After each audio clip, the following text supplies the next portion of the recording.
naishi mwanamke mwenye sura mbaya lakini mume wangu haibiwi. Karibu sana kuangalia Icon TV.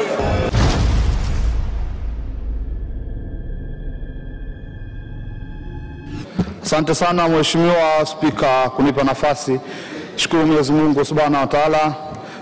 Nianze kuuliza maswali Mheshimiwa Spika kwa wizara hii ya fedha. Swali langu la kwanza Mheshimiwa Spika, nilikuwa naomba kujua kwa sababu wizara hii ndiyo wizara mama, na wakati tunachangia wizara mbalimbali ambazo tunaenda sasa, wizara hii inaenda kutoa fedha, mara nyingi waziri mpango unakuaga haupo ndani ya bunge. Nilikuwa naomba kujua Mheshimiwa Spika, kwa nini waziri mpango huwa mara nyingi tukiwa tunachangia bajeti mbalimbali hizi ambazo wewe ndio kikwazo cha kutoa fedha kwenye miradi mbalimbali ndani ya bunge unakuwa haupo? Jambo la kwanza. Mheshimiwa Spika, jambo la pili ambalo nilikuwa naomba kujua kutoka kwenye wizara hii, kuna swala hili la kutopeleka fedha za miradi mbalimbali ya maendeleo Mheshimiwa Spika, na hili imekuwa ni tatizo sana. Tulikuwa tunasikiza taarifa ya kamati hapa, ni 5% tu ndio zimeweza kupelekwa mwaka jana kwenye miradi mbalimbali ya maendeleo. Sasa tatizo nini Mheshimiwa Mpango? Tunaomba utueleze. Na hapa naomba niongee kwa mfano Mheshimiwa Spika kwamba miradi mbalimbali hasa iliyopo maeneo ya kusini mwa Tanzania, Mtwara na Lindi, wizara ya fedha imekuwa na kigumizi kikubwa sana cha kupeleka fedha za maendeleo kwenye mikoa hii ya kusini. Mradi wa kwanza Mheshimiwa Spika ambao naomba nizungumze hapa ni mradi mkubwa ambao serikali imekuwa inazungumza kabla hata hatujaingia kwenye mpango wa kujenga reli ya kati hii ambayo inaenda kujengwa kwa kiwango cha standard gauge. Kusini kumekuwa kunazungumzwa mradi wa reli kutoka bandari ya Mtwara kuelekea Mchuchuma, Liganga na Mbamba Bay, na kule kusini kuweze sasa kufunguka. Imekuwa nazungumzwa kwa muda mrefu sana, na waziri mpango umekuwa unazungumza kila mwaka feasibility study, na hizo pesa hujawahi kuzipeleka. Tunaomba utakapokuja kuhitimisha hapa utueleze kwa nini hautaki kupeleka fedha za feasibility study ambazo kila mwaka mnaweka kwenye budget, mnaweka kwenye mpango, lakini hautaki kuleta fedha hizi ili iweze sasa ile reli ya kusini ambayo mwaka 1963 iling'olewa kwa makusudi kabisa na serikali hii ikapelekwa maeneo mengine, lakini hata kurudisha mnakuwa na kigumizi sana. Hata ile feasibility study hutaki kuleta pesa.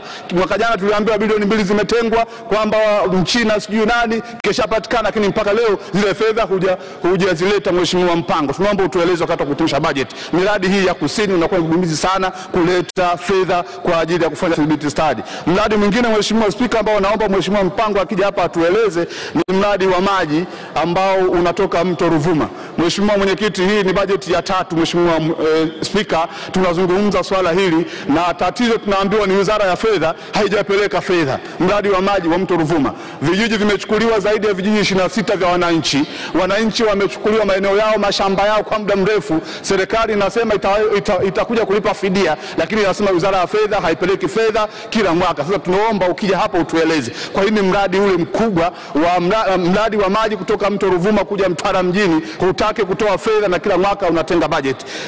Mradi mwingine Mheshimiwa Spika ambao naomba Mheshimiwa Mpango aje atueleze hapa wakati wa kuhitimisha hii hoja, atueleze UTT PID ambayo ilichukua maeneo ya wananchi Mtwara katika mtaa wa Mji Mwema. Mashamba yamechukuliwa pale kutangia mwaka 2013, na serikali ilikuja ndani ya bunge hili ikasema kwamba inaenda kutoa fidia.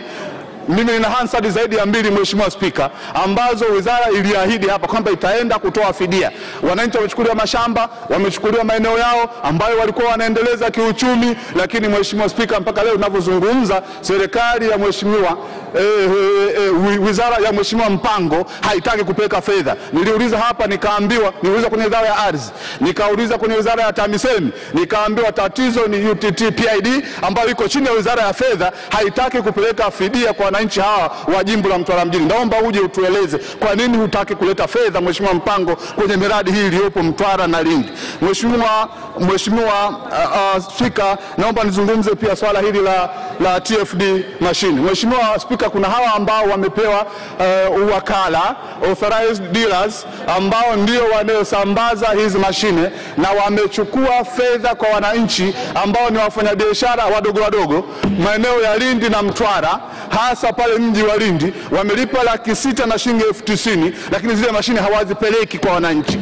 Wale ndio hapa uwakala wa kusambaza TFD machines wanachelewesha kuzipeleka kwa wananchi, lakini kinachotokea sasa TRA inaingia kwenye maduka yale na kufunga maduka na kuwakamata na kuwabambikizia kodi wale wananchi, wakati serikali haitaki kupeleka zile mashine kupitia hawa dealers ambao mmeweka nyewe Wizara ya Fedha. Tunaomba mkija mtupe maelezo kwa nini wananchi wanatoa fedha na wanakaa muda mrefu sana bila kuzipeleka zile mashine za TFD kwa wananchi, kwa wafanyabiashara hawa wadogo wadogo.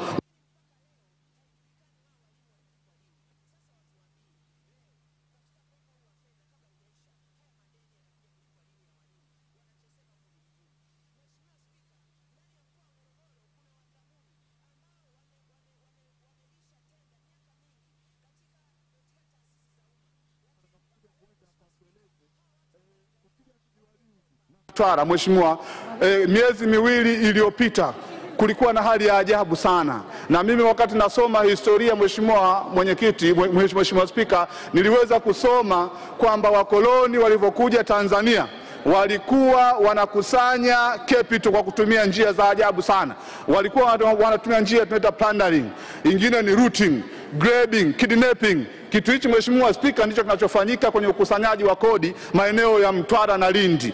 Pale Lindi mjini Mheshimiwa Spika, TRA wameweza kuwabambikia kodi wananchi. Muuza matunda ambaye anauza matunda, ndizi, nyanya, anauza embe, akapelekewa kodi Mheshimiwa Spika shilingi $700,000. Anauza matunda ya $100,000, $200,000 tu. Mheshimiwa Mwenyekiti, Mheshimiwa Spika, jambo la ajabu sana. Akaambiwa afunge kibanda chake, asiuze, akapelekewa makadirio ya kodi shilingi $700,000. Anauza matunda $700,000. Mheshimiwa Mwenyekiti, hii ni primitive accumulation of capital ambayo Wanatanganyika tulipigana kuondoa ukoloni huu kwa sababu ya kodi kandamizi hizi. Mheshimiwa Spika, jambo lingine, kuna mtu mwingine Mheshimiwa Spika ambaye alikuwa anauza vipodozi. Mheshimiwa Spika, akapelekewa makadirio ya kodi shilingi $8,000,000 vipodozi, na duka yake likafungiwa Lindi mjini. Hata majina hapa ninayo Mheshimiwa, mpango ukiyataka nitakuletea. $800,000, $8,000,000 anauza vipodozi. Jambo la ajabu sana Mheshimiwa, tunapeka wapi nchi hii? Kwa hiyo nilikuwa naomba Mheshimiwa, mpango utakapokuja utueleze kwa nini wafanyakazi wako maeneo ya Mtwara na Lindi wanatumia njia za kikoloni kukusanya kodi, njia kandamizi kukusanya kodi, kitu ambacho Mheshimiwa Mwenyekiti ni kinyume kabisa na wananchi tulipigana na ukoloni kupinga mambo haya. Mtu mwingine ni muuza chakula Mheshimiwa Spika, pale Lindi mjini pale stand anauza chakula, food vendors, akapelekewa kodi $4,000,000. Kama hatoi $4,000,000 TRA, duka lake, chakula chake, mgawa wake ulifungiwa. Mheshimiwa Spika, ni jambo la ajabu sana. Kwa hiyo niombe sana kwamba hizi taratibu za kodi, hakuna anayekataa kodi. Watu wote sisi tuko entitled kulipa kodi, wananchi wako entitled kulipa kodi, lakini kodi ziendane kabisa. Tunasema pay as you earn. Kadri mtu anapopata ndivyo alipe kutokana na kipato chake na sio kubambikiwa. Mheshimiwa Spika, nilikuwa naomba utakapokuja utueleze Mheshimiwa mpango, kwa nini maeneo haya ya Mtwara na Lindi kodi kandamizi zinakuwa ni kubwa, maduka yamefungwa Mtwara, Lindi yamefungwa kwa kiasi kikubwa sana kuliko maeneo mengine ya Tanzania.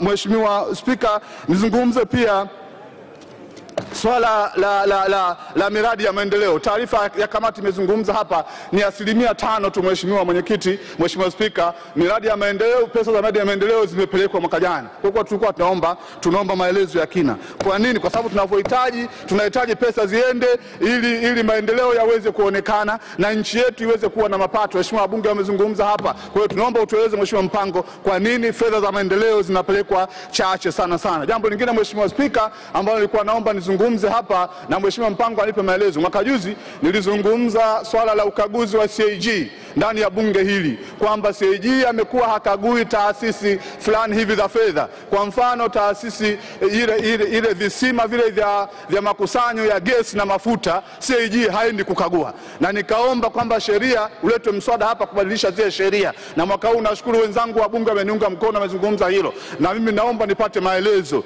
kwa sababu ni taasisi hata vile taasisi za kijeshi tunaona CAG anaenda kukagua, lakini taasisi za fedha ambazo tunahitaji fedha zikusanywe. Asante sana Mheshimiwa Spika, na kushukuru sana. Niombe Mheshimiwa Mpango atupe maelezo. Habari za burudani, siasa na michezo. Usisahau kusubscribe ili usipitwe na update.